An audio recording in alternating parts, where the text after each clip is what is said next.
Friends, how are you all? I hope you all are fine. Welcome to my channel SST Rainbow. So today I will explain you the chapter 1, which is from history class 7th. So the name of the chapter is Where, When and How the Medieval Period in India. So I'm not going to explain you the whole chapter. Here I will explain some points of this chapter. The point is impact of the geographical features on Indian history. So you can see there are two maps. Before that I will tell you, in 6th class आपने ancient history read पढ़ी होगी. जो history था वो पूरा ancient history से related था. अभी जो 7th में हिस्ट्री है it is all related to medieval history. Ancient history के बाद आती है मेडिवल हिस्ट्री. हमारी जो हिस्ट्री है पूरी स्टार्ट होती है आयरन स्टोन एज से. स्टोन एज जैसे कि palaeolithic, mesolithic, neolithic and then copper age, bronze age and then iron age and this after that prehistoric period and then historic period, ancient period of India. If we talk about India, ancient period जो कि Indus valley civilisation से start होता है और ending होती है Gupta empire के declination से. गुप्ता एम्पायर जब गुप्ता पीरियड ख़त्म हुआ वो था एंशियंट इंडिया का, एंशियंट पीरियड का ख़त्म होने का time. That was 500 CE common era. Common era मतलब होता है करंट एरा के पहले वाला टाइम. जैसे कि BCE and CE is the BCE मतलब होता है before common era. Common era मतलब कि जो करंट एरा है उसके पहले का जो टाइम था it is called before common era और before current era.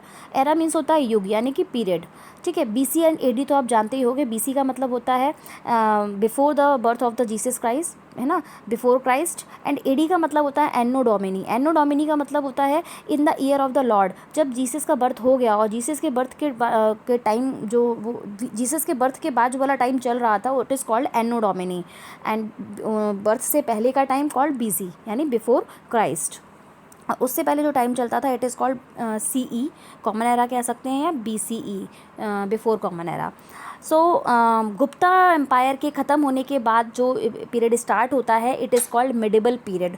Medieval period start होता है 5th सेंचुरी के बाद से 6th सेंचुरी से. 6th सेंचुरी से लेकर 16th सेंचुरी तक मिडिवल पीरियड चला और ये जब ख़त्म हुआ it was the ending of the Mughal empire in 1526. Okay, so let's start with the topic which is impact of the geographical feature of Indian history. Medieval history का part है और इसको हम देखते हैं कि इसमें क्या है. अब आप देख सकते हैं कि दो मैप हमें दिख रहे हैं, map number 1, map number 2. Map number 1 made in 1154 and then another one map 2 1720.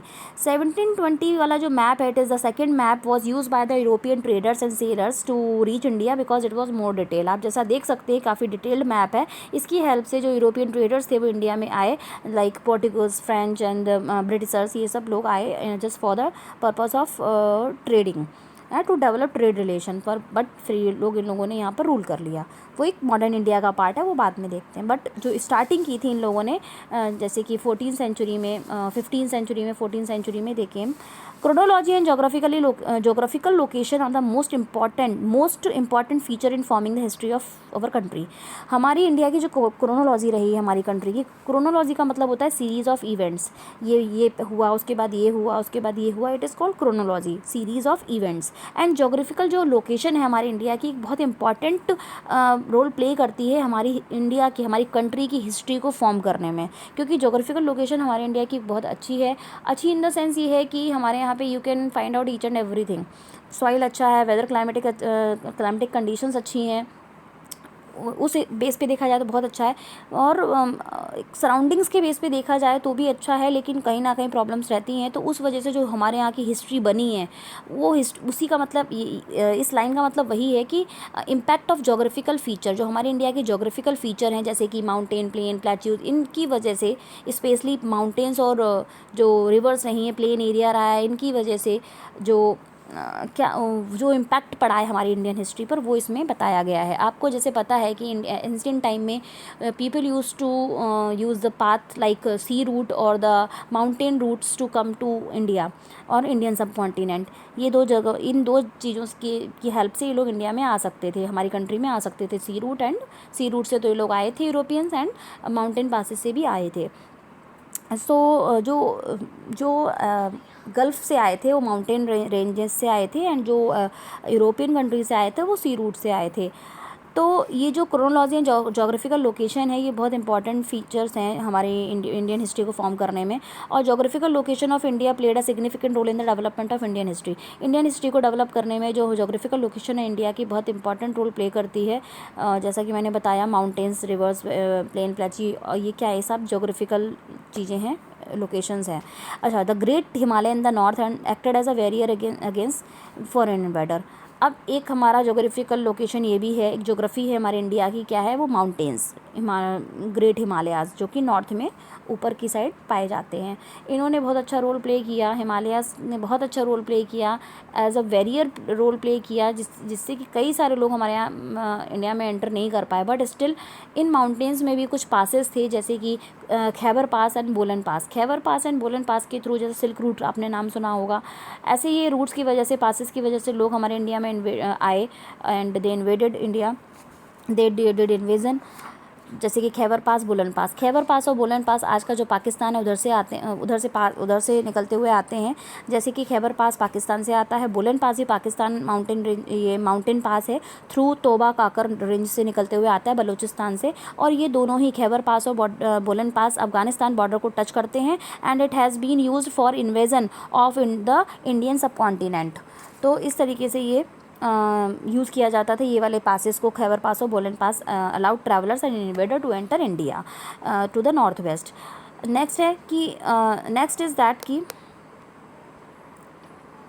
Next, just wait बेटा, yes, the rivers in the northern plain help in the settlement of the invaders and many cities. अच्छा, आप देखिए, जैसे अब mountain एक geographical location है, geographical point है हमारे कंट्री का, ऐसे ही प्लेन्स भी हैं। नदर्न के जो प्लेन्स हैं वहाँ पे बहुत रिवर्स हैं, जैसे कि यमुना है, गंगा है। अब जहाँ पे पानी होगा वहाँ पे तो सेटलमेंट ईजिली हो जाएगा, because you can do cultivation over there, और आराम से आप सेटलमेंट कर सकते हो। तो इसी वजह से वहाँ पे बड़े बड़े एम्पायर्स का वहाँ पे सेटलमेंट रहा, और ये बहुत एक ग्रेट सिग्निफिकेंस रहा। it became the center of great significance for many empires। Ganga and Yamuna वाला जो प्लेन एरिया है नदर्न पार्ट में। तो इन सदर्न रीजन, अब सदर्न रीजन की अगर बात करें तो सदर्न रीजन में जो हमारी कंट्री का सदर्न पार्ट है, वहाँ पे विंध्या एंड सतपुरा रेंजेस हैं, वो ये it has also acted as the barrier for invaders. जो सतपुरा जंगल तो है ही मध्य प्रदेश में। सतपुरा जो हिमालय रेंजेस है, नाम है सतपुरा, और ये एक हिमालयन रेंज है। ये इसने भी एक बैरियर की तरह एक्ट किया और लोगों को आने से रोका। जैसे कि जो सतपुरा रेंजेस आपको कहाँ कहाँ मिलेंगी, it has started from the Gujarat, Madhya Pradesh and Bihar, Uttar Pradesh, ये सारी जगह आपको ये रेंज मिलेगी। हिमालयन रेंज है, मतलब सतपुरा जो रेंज है माउंटेन रेंज है। Satpura is a mountain range and Vindhya is also a mountain range. ठीक है, तो सतपुरा का जो माउंटेन रेंजेस हैं एंड विंध्या की जो माउंटेन रेंजेस हैं, they acted as barrier. Satpura, अच्छा, होशंगाबाद के पास एक जगह है पचमढ़ी, मध्य प्रदेश में। Pachmarhi is the queen of the Satpura, कहते हैं Pachmarhi is the queen of the Satpura. और यहाँ पे आपको काफ़ी सारे अच्छी बायोडाइवर्सिटी मिलेगी सतपुड़ा में। और यहाँ पे जो रिवर्स फ्लो करती हैं वो है नर्मदा रिवर, तो है ही ऑल ऑफ पूरा स्प्रेडेड है, एंड ताप्ती एंड विंध्या में आपको कोई ऐसा रिवर सिस्टम नहीं मिलेगा। बायोडाइवर्सिटी भी इतनी अच्छी नहीं है, बट हाँ सतपुड़ा में काफ़ी अच्छा है। Hence there were a few ruler in the south who developed their own unique culture. इसी तरीके से साउथ में कुछ बहुत अच्छे जो है रूलर्स रहे हैं, कुछ जिन्होंने अपना एक यूनिक कल्चर बनाया। They are called the Tamil rulers, Tamil rulers, जैसे कि Cholas and Pandyas were defeated by the Cholas and Cholas were defeated by the Malik Kafur was the army general, और he had a important position in the Khalji dynasty में एक पर्सन था मलिक काफूर, उसने चोला dynasty को defeat किया इन 1310 में। और इस तरीके से ये जो दो डायनेस्टीज़ थी, they were the Tamil dynasty, Chola and Pandyas, इन लोगों का डिक्लाइन हुआ। और but they were the more powerful dynasties over the southern region. Indian ocean के पूरा जो पेनिनसुलर रीजन था ना, वो it was under the these dynasties, Cholas and Pandyas, but इनका भी डिक्लाइन हुआ बाद में। So this is all about the point that is I am telling you, the geographical impact of the geographical location of the medieval period. So now next is major historical development during the medieval period. इसको हम देखते हैं next.